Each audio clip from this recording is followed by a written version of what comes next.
안녕하세요. 오늘 말씀과 동행하길 원하시는 여러분을 축복합니다. 오늘 우리가 함께 묵상하실 말씀은 갈라디아서 4장 4절부터 5절 말씀입니다. 때가 참에 하나님이 그 아들을 보내사 여자에게서 나게 하시고 율법 아래에 나게 하신 것은 때가 참에 하나님이 그 아들을 보내사 여자에게서 나게 하시고 율법 아래에 나게 하신 것은 율법 아래 있는 자들을 속량하시고 우리로 아들의 명분을 얻게 하려 하심이라. 율법 아래에 있는 자들을 속량하시고 우리로 아들의 명분을 얻게 하려 하심이라. 오늘 본문 말씀에 보면요, 우리는 본래부터 하나님 자녀가 아니었다고 말합니다. 그러니까 처음부터 하나님 자녀로 태어난 사람은 이 세상에 한 명도 없다라는 것이죠.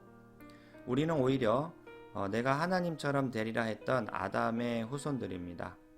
아담의 자녀들은 선악을 알게 하는 나무의 열매를 먹었기 때문에 항상 그 마음의 중심은 자기밖에 모르고 항상 내 중심적이었던 것이죠.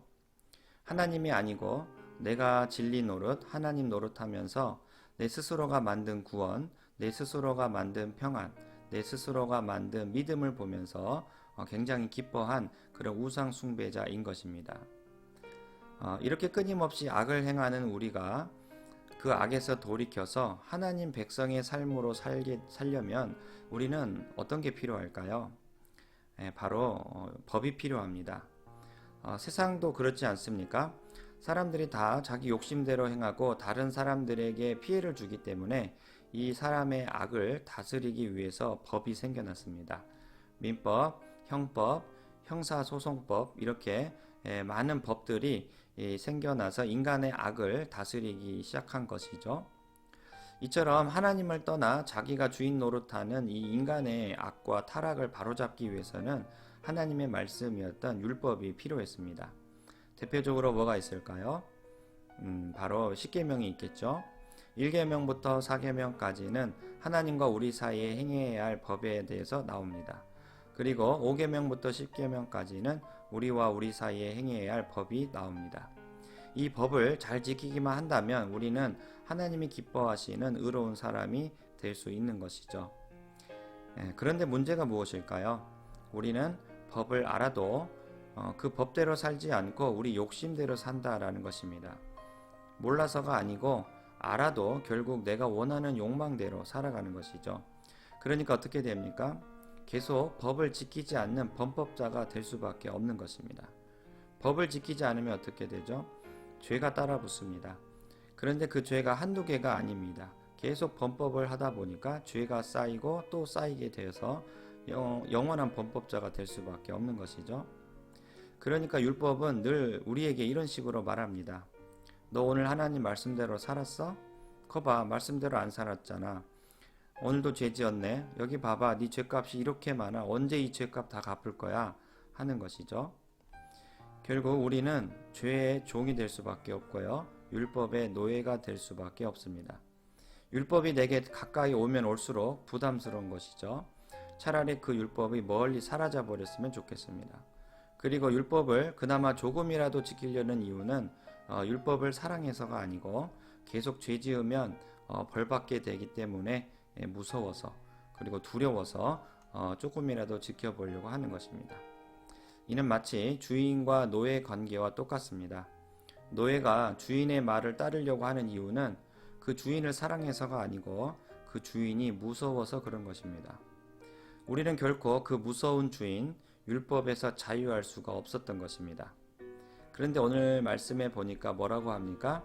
때가 차니까 하나님께서 그 아들을 우리에게 보내셨다고 말씀합니다. 바로 구주 예수 그리스도를 보내신 것이죠. 예수님은 하나님의 아들입니다. 자신이 그토록 누렸던 그 아들의 명분을 우리에게 주시기 위해서 오신 것입니다. 그토록 자신이 누렸던 아들의 명분을 율법의 노예였던 우리에게 선물로 주시고요.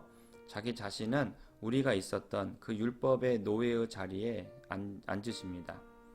우리가 율법에게 진 모든 죄값을 예수님이 대신 담당하신 것입니다. 그분이 하나님의 아들이라는 명분을 우리에게 값없이 주셨기 때문에 우리는 그 덕분에 하나님 자녀가 될 수 있었지만, 우리 구주 예수님은 어떻게 되셨습니까? 예수님은 우리 대신 율법의 노예가 되시고 율법이 정해준 그 모든 죄값을 다 갚으시기 위해서 십자가에서 매달려 죽으신 것입니다. 그러니까 우리의 죄값은 하나님의 아들이 죽어야 할 만큼 아주 심각했던 것입니다. 이처럼 만극하고 위대한 사랑이 또 있을 수 있겠습니까? 예수님은 그 십자가에서 율법을 어겨서 마땅히 받아야 할 그 모든 죄값, 즉 하나님의 심판을 예수님은 우리 대신 받아주신 것입니다. 그리고 그분이 누리셨던 그 아들의 명분을 우리에게 값없이 주신 것입니다. 그분이 이렇게 모든 율법에 대한 죄값을 다 갚아주셨기 때문에 우리는 이제 율법을 두려워할 이유도 없고, 또 죄짐이 다 벗어졌기 때문에, 죄값이 다 갚아졌기 때문에 우리는 더 이상 죄인이 아닌 것이죠.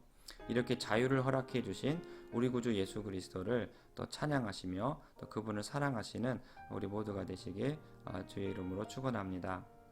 기도하겠습니다. 하나님 아버지, 감사합니다. 오늘 말씀을 통하여서 우리 구주 예수님께서 우리를 위해 어떤 일을 행하셨는지 또 한번 기억하게 해주셔서 감사합니다. 주님, 다시 한번 그 십자가를 우리 온 마음으로 온 몸으로 껴안으며 그분과 함께 동행하는 우리 삶이 되도록 인도하여 주시옵소서. 우리 구주 예수 그리스도의 이름으로 기도합니다. 아멘.